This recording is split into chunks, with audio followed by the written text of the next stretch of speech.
Oi pessoal, boa tarde. Aqui é Thiago.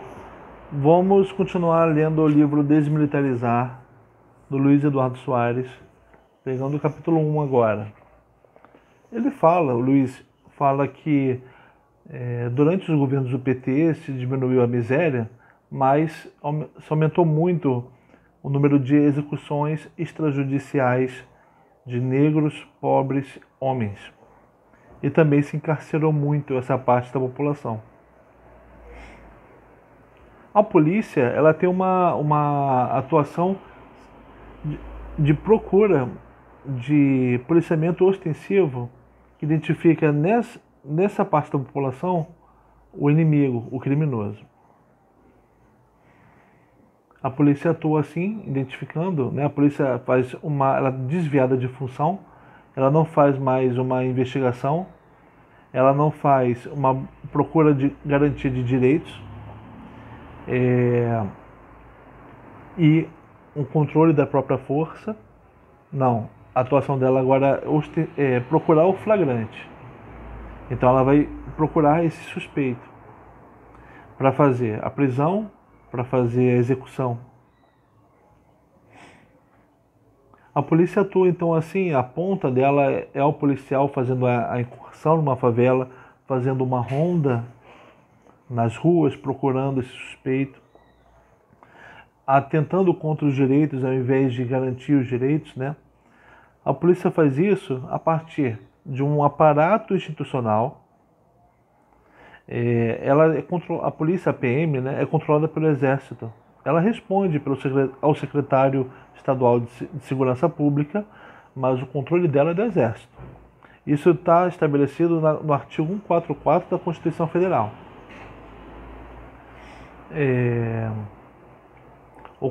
Então, o aparato institucional da polícia, ela é um controle pelo Exército, e a polícia segue a lei de drogas, que é uma lei 11.346 de 2006, que não estabelece a quantidade de drogas que faz com que o indivíduo que tem a posse de droga para consumo próprio seja diferente de um traficante, deixando isso ao arbítrio então do julgamento do juiz, da polícia, esses que estão na ponta. Então a polícia tem aquela arquitetura institucional, segue essa política criminal da lei de drogas.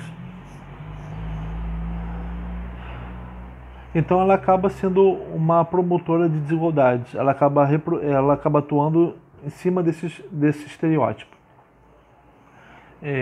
E de 2006 a 2016, esse período de 10 anos, que coincide com o governo do PT, tendo uma pesquisa que o Luiz Eduardo fala, aumentou muito o número de mortes de negros, jovens e pobres. Enquanto o número de morte de assassinato, execuções extrajudiciais aumentou muito. Enquanto o número de execuções de brancos, não negros, não jovens, não negros, não jovens e não homens diminuiu, né? Então o número de execuções extrajudiciais de um jovem negro aumentou.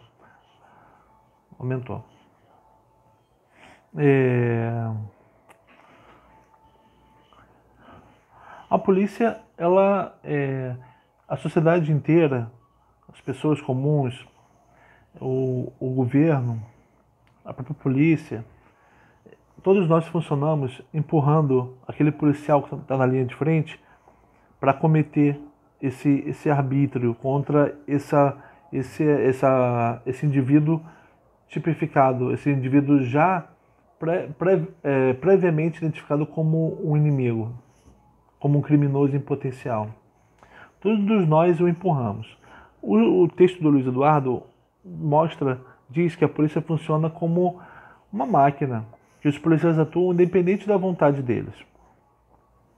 Mas, no meu entender, todos nós também atuamos como máquina, né? Porque todos nós pressionamos que a polícia atue dessa forma, aceitamos que a polícia atue dessa forma, sem pensarmos direito sobre essa figura do inimigo interno, né? No livro do Estado de Exceção, do George Agamben, ele diz que há um momento em que o presidente ele atua fora da lei. Ele atua como se houvesse uma situação, chegou uma situação em que ele precisa resolver um problema interno que ameaça a ordem pública. E para resolver essa ameaça, ele atua fora da normatização legal. E ele se fala como um comandante do exército. E ele tem um controle, inclusive, da economia. Você vê um presidente falando como um comandante, falando da economia. A ideia é combater um inimigo interno. E por causa desse inimigo interno se estabelece o estado de exceção, que se torna a regra, se torna uma técnica de governo.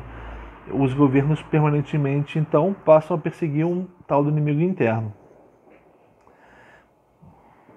Se você for pegar o artigo 114 da Constituição, que estabelece a arquitetura institucional da polícia, vai dizer, a primeira coisa que diz que a polícia deve fazer é atuar pela ordem pública, defendendo a ordem pública.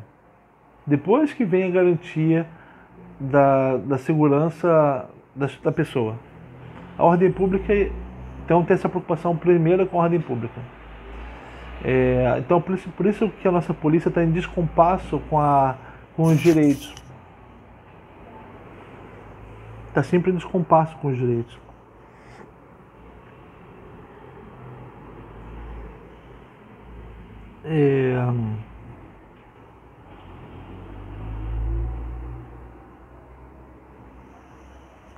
A polícia que está na linha de frente, então, ela vai fazer uma avaliação subjetiva do suspeito, aquele a quem ela deve parar, aquele a quem ela não deve parar, parando aquele a quem ela deve exercer uma brutalidade, aquele a quem ela deve não exercer essa brutalidade.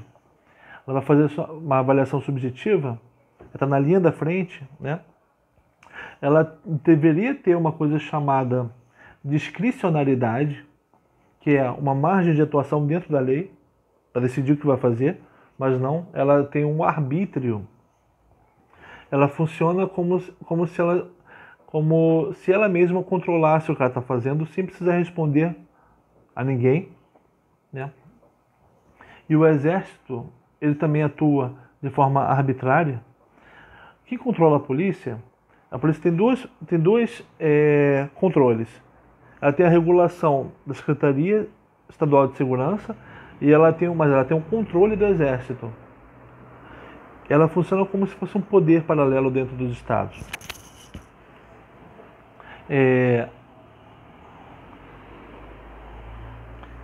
E como um poder paralelo, ela atua de forma arbitrária, decidindo ela mesma como ela vai fazer esse policiamento ostensivo em busca dos resultados que são cobrados dela. Ela vai atuar assim, então, de forma arbitrária. Acaba que, como o policial, o PM, é deixado na arbitrariedade dele ali, acaba que o exército não tem controle efetivo, o comandante não tem controle efetivo sobre ele, o exército não tem controle efetivo sobre o comandante, e ninguém tem controle efetivo sobre o exército. Né? O aumento do poder do PM, ele diminui o controle sobre ele. E ele aumenta o número, a quantidade de execuções que ele vai fazer, a brutalidade da atuação dele, as incursões ilegais que ele vai fazer.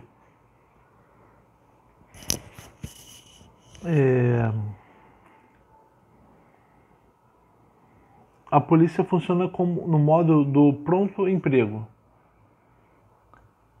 toda a organização dela estando baseada no policiamento ostensivo, o que deveria ser um detalhe da atuação dela. A atuação dela deveria englobar, prioritariamente, proteção de direitos. Mas como ela está toda organizada para o policiamento ostensivo, ela atua no modo do pronto emprego da força. É como se o PM ele tivesse a todo momento pronto para sacar a arma e atirar em alguém.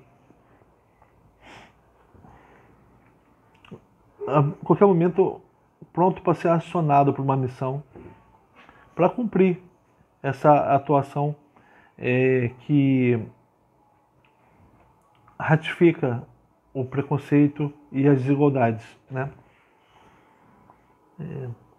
A vinculação da PM com o Exército faz com que, então, ela atue de forma arbitrária, ela atue seguindo um código disciplinar antiquado e que pune se o PM está com o uniforme desajustado, mas não pune o excesso da força, o excesso do uso da força, não pune desvios éticos, não pune corrupção.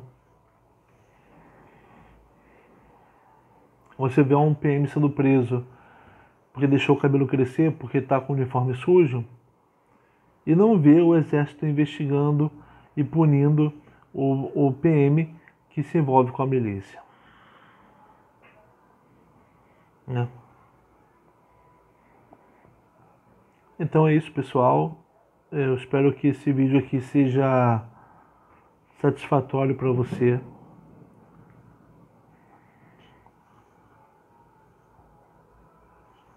Para mim foi razoavelmente satisfatório, tá? Vamos voltar no próximo vídeo comentando então o capítulo 2 desse livro aqui. Tá bom? Obrigado.